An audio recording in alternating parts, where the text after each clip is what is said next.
Our deepest fear is not that we're inadequate. Our deepest fear is that we are powerful beyond measure. It is our light, not our darkness, which most frightens us. We ask ourselves, who am I to be brilliant, gorgeous, talented, and fabulous? Actually, who are you not to be? You are a child of God. Your playing small does not serve the world. There is nothing enlightened about shrinking so that other people will not feel insecure around you. We are all meant to shine as children do.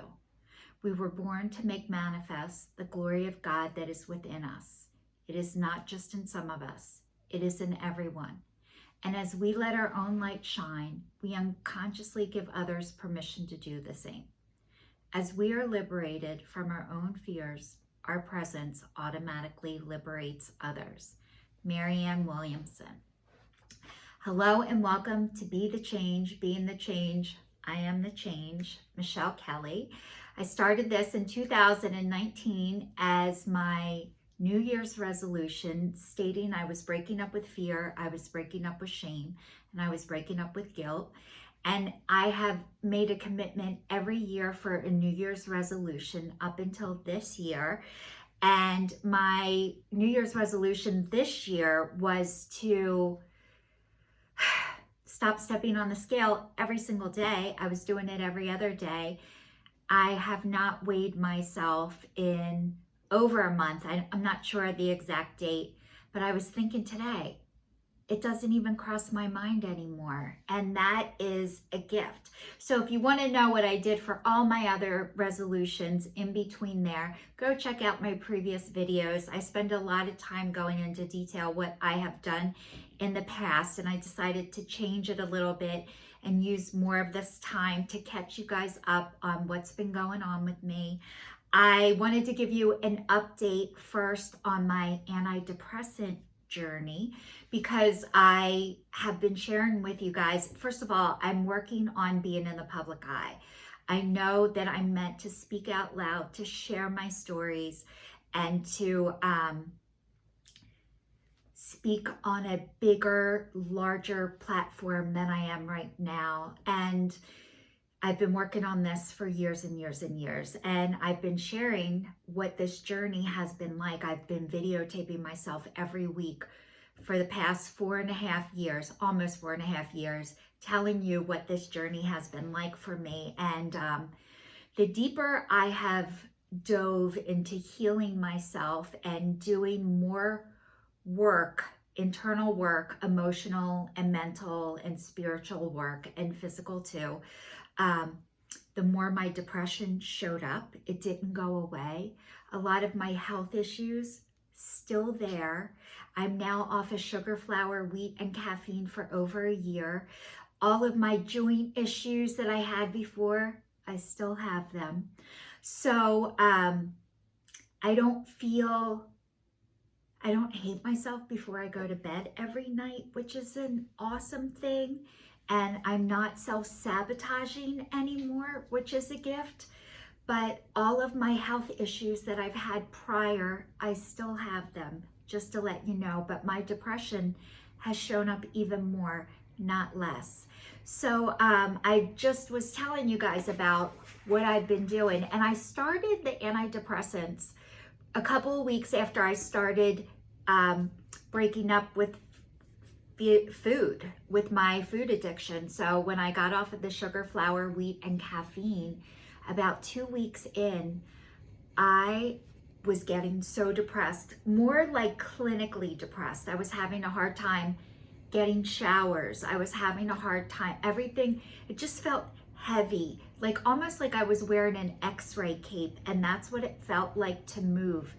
I wasn't, like, I didn't want to harm or hurt myself per se. I was just so tired, and it took every ounce of energy I had just to move. And I was able to move and function, but not in the capacity that I am now. But I'm on my 3rd antidepressant. So what that journey started like, first I went on Zoloft, was the first one that they put me on, but it was sertraline is the generic form of Zoloft. So I went on sertraline, and it made me so tired.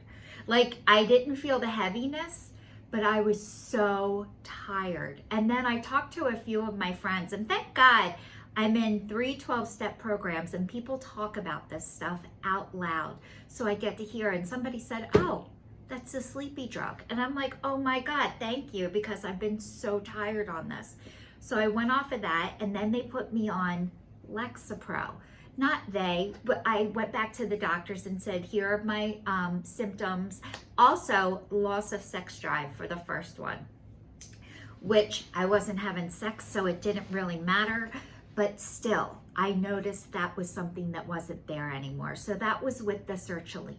So then I went on Lexapro, and I remember going back and they put me on 10 milligrams, and I'm like, I can't tell if it's working. And because I didn't know, I'm new, I'm a beginner. I'm new to the antidepressant drug scene, and I'm not making a joke of it. Like, I really don't know what it's supposed to be like. So, but I remember going in and asking the person, because I see a person who prescribes it, but I couldn't get into counseling because all of the counselors are like filled right now because there's a mental health crisis. And I've done a lot of healing and spiritual work, and I haven't come across anyone who has done as much work that I have yet. So that's another factor that's playing in and making it difficult for me to find somebody. So anyway, they upped my Lexapro to 20 milligrams, and I was on the generic form of that, and I have it written down. Something is it? I can't even pronounce it. It starts with an E and ends with a pram on the end. And that was another side. I couldn't even say the name of it. So maybe that was a sign that I wasn't supposed to be on it, because I couldn't even remember how to say it. So I went up to 20 mils on that, and is it working? Is it working? I still couldn't tell, and still zero sex drive on that one. So then decided to try my next one, which is my third one, and went on to Effixor, which I have the name written down, and I can say it, but I don't have my glasses on because I lost my glasses on the airplane, which I'm going to follow you guys up with the best story ever from that one. So anyway, I went on the generic version of Effixor. I'm going to say venlafaxine. So I didn't feel like it was strong enough, but my sex drive was coming back, which was awesome. And then they upped me to 150 milligrams of the venlafaxine. I can say it. So up to 150 milligrams, and I take that once a day in the morning, and I can notice such a huge difference. So it took about 10 months to find the right antidepressant. So that was my experience with that. And I did ask the person who prescribes it to me, are you on antidepressants? And I knew it was a personal question. And I said, you don't have to answer me. But she said yes. And I was grateful that she was. I want somebody who's doing what I'm doing. Makes me feel better. I would rather learn about antidepressant medicine from people who are actually on them, and she is. So that was a gift to me that she told me that. So I definitely feel like I feel normal again. I feel like how I felt before without feeling the depression, which is great. And not that I don't get moments of sadness. I think I'm grieving from all of the things in my life that I never had time to grieve from. And it was physically stored in my body. It's starting to come out, but you guys, I had my 4th neck surgery in January, and I am doing so much better. And now my back problems are really showing up because my neck doesn't hurt nearly as much. And I was on a lot of medicine, pain medicine, so I didn't feel my back problems because it was mostly my neck, and the pain medicine I think was addressing both of those at the time. And the worst thing that hurt me at the time was the thing that I paid attention to. And now that that's not hurting, all of my back problems, and it's mostly burning down my right leg, and it's constant. I've been in physical therapy. I've had a lot of pain. I try not to complain about it because, And it's not even complaining. I don't like to talk about it because I feel like when I tell the truth, I'm complaining, even though I'm just letting people know this is what's going on in my life, but it feels like complaining. So anyway, that is my backstory. So I'm working on my back stuff right now. I'm gonna have an epidural until they can figure out where it's coming from. And I might have another surgery on my back, because if I can feel as good as I did with my neck, I wanna feel that way with my back too. So that's something I'm working on.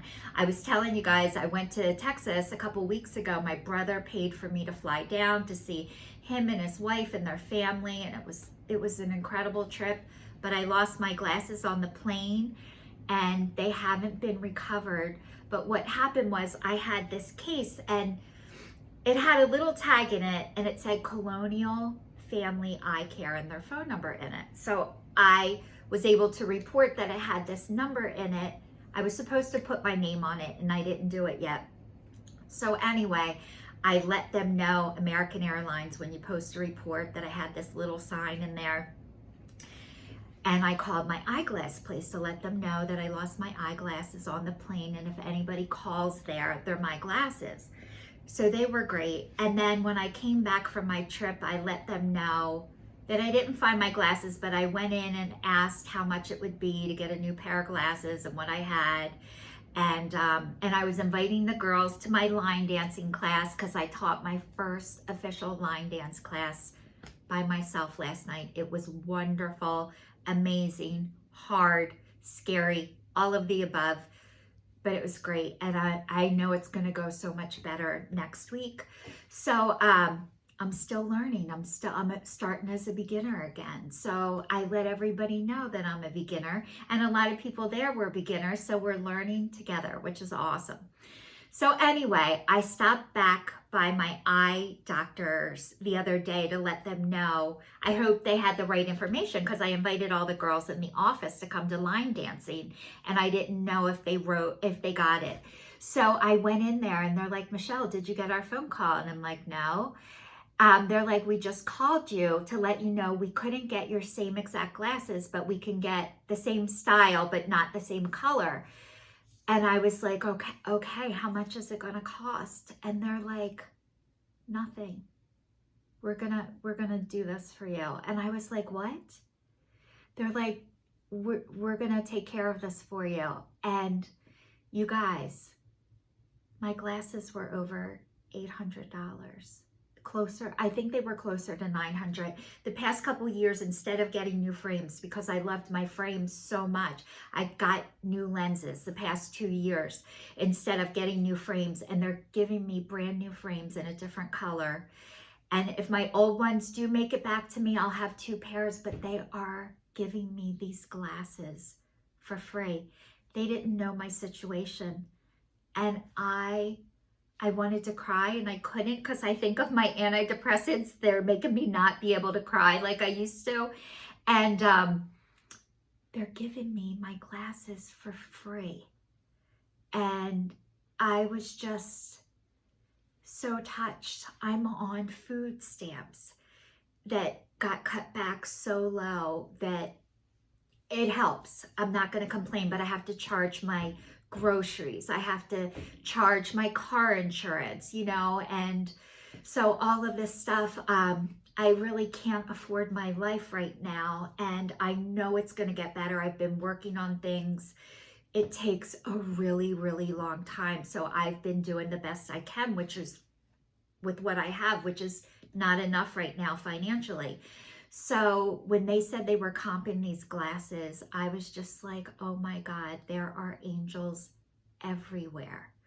So I am just so grateful. And if you guys ever get a chance or need glasses and you live in the Royersford area of Pennsylvania, I suggest going to Colonial Family Eyewear. They also have an office in Phoenixville, but they are the nicest, kindest, most wonderful people. And even if they said, Michelle, we'll give you $50 off your frame, I would have been like, thank you.